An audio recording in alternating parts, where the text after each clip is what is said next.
Hi guys, my name's Bex, welcome back to my channel, and today I'm bringing to you my March wrap-up.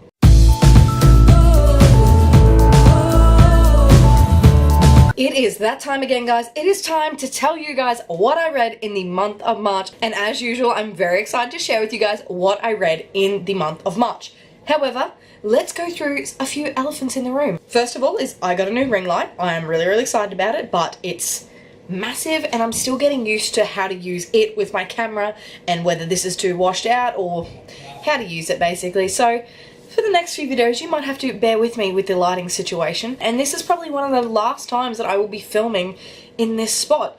I have ordered the Billy bookshelves from IKEA and I'm going to be setting up in a room downstairs so there's less background noise when I film, and so I can get kind of declutter my room, because at the moment I've got quite a small room and I've got a massive desk over one side and I've got this taking up most of this side of the room and then my bed, and it's just really cluttered, and when I go to sleep I'm feeling very anxious and like it's not clean enough, and so I've decided to take kinda my creative space out of my room, so hopefully it helps with my content, it helps with my motivation, and it helps me feel less stressed when I'm going to bed. March as a whole, let's talk about it. It was a pretty average reading month. I was a little bit of a slump. I felt myself really struggling to get through some books, but without being a negative Nancy, I do have 5 books to talk to you about today, so that is not too bad in the scheme of things.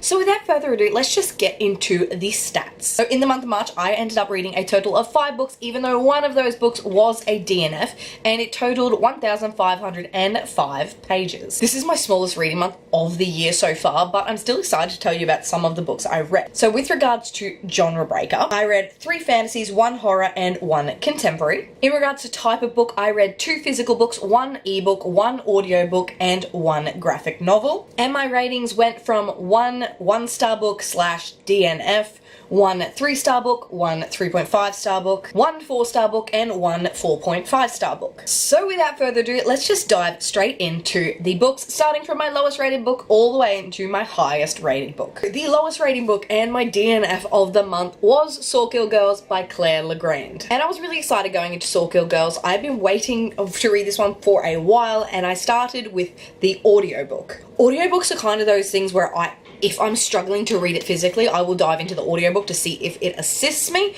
and in this case, it definitely did not. And it follows 3 girls whose stories come together on the island of Sawkill Rock. Marion, who is the new girl, Zoe, who is the pariah, and Val, who is the queen bee. But the island they call home has a darkness that surrounds it, where kids whisper the legends of monsters and when girls have been going missing. I was really intrigued by this one. It sounded really interesting. It has kind of like a mystery horror kind of twist on it. I think the premise of disappearing girls and monsters sounded really intriguing. However, I was left really disappointed. I did not connect with the characters, and at some point I didn't really understand their motivations in some of the decisions they were making. If I'm honest, they irritated me, not only in the audiobook, but when I tried to pick it up physically and see if that helped.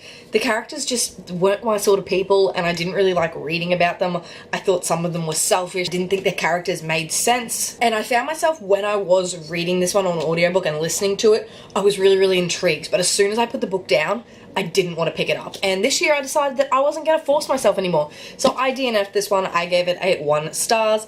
It was not for me, but it could be for you. The next book I'm going to talk to you about is my 3-star read of the month, and that was Giant Days Volume 4 by John Allison. Now I don't have a copy of this one because I read it on ebook, but I classed it as a graphic novel because that's just the way my ranking system goes apparently. But this is a contemporary about 3 university students who are just like living their lives, and this follows them on from the first 3 volumes obviously.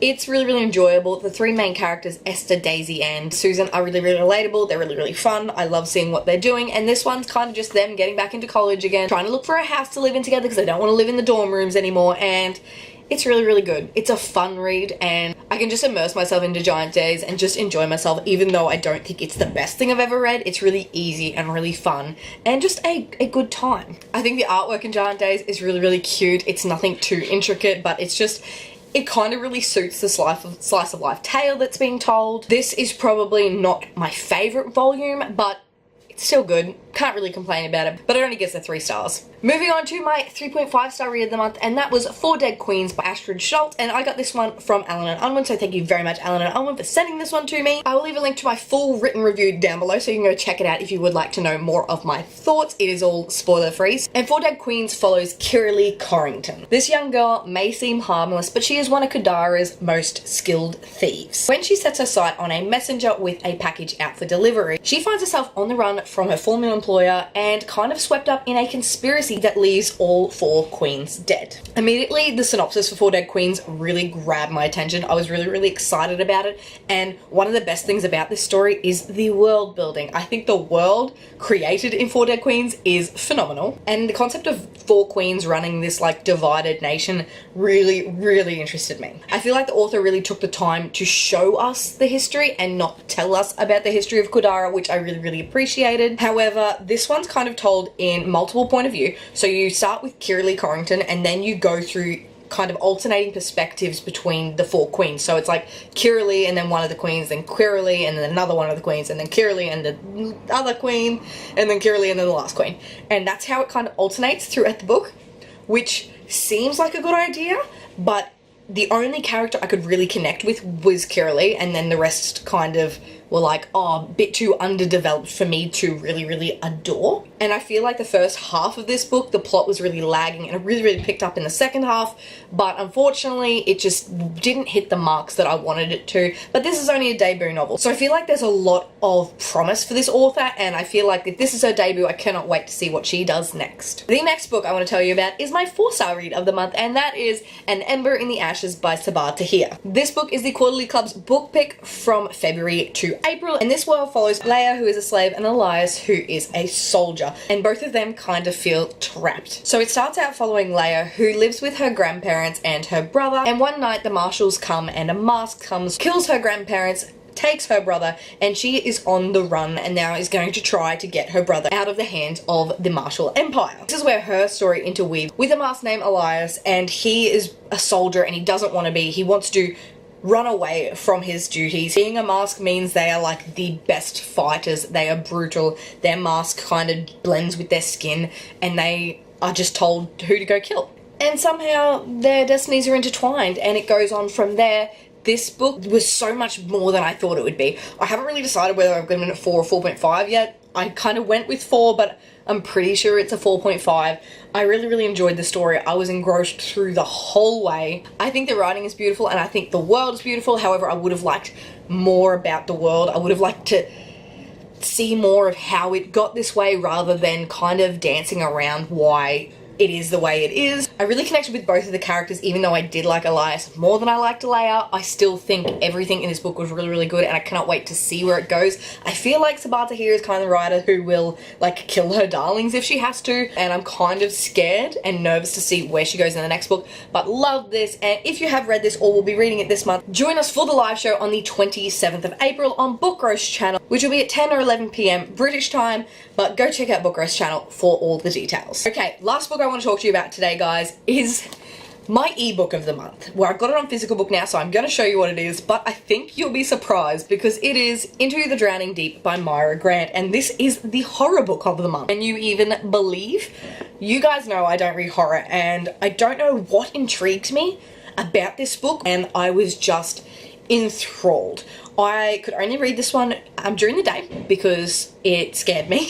It's a story about 7 years ago. A voyage set off for the Mariana Trench, and it was kind of to film a mockumentary about mermaids. And obviously mermaids don't exist, but this is kind of about what happens if they did. So this voyage went out 7 years ago, and none of the people on the ship survived.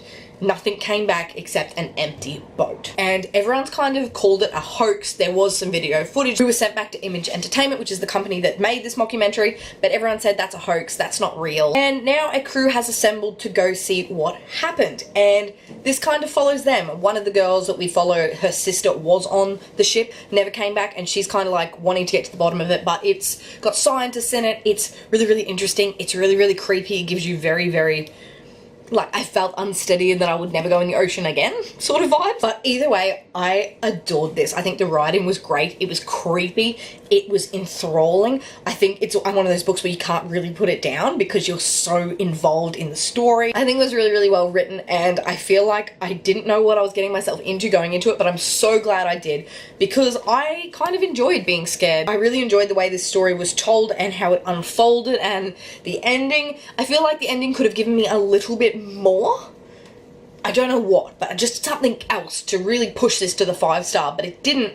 But it was amazing. I really, really enjoyed it. And that's saying something for me to enjoy a horror book. I don't even know who I am right now, but I'm so glad I dived in. Julie from Pages and Pens did recommend this one, and I'm so glad she did. And I'm so glad I trusted her because this was great. But that is it for me today, guys. Those are the 5 books I read in the month of March, and I hope you enjoyed. If you like this video, please give it a big thumbs up, subscribe if you'd like to see more and have not already, and chat to me down in the comments. Let me know what you read in the month of March. I would love to hear. And also let me know if you like this new lighting setup. Is it too bright? Do I look like a mime? I need your input. But that is it for me today, guys. I make videos every Monday and Thursday, and I'll see you in a new one. Bye!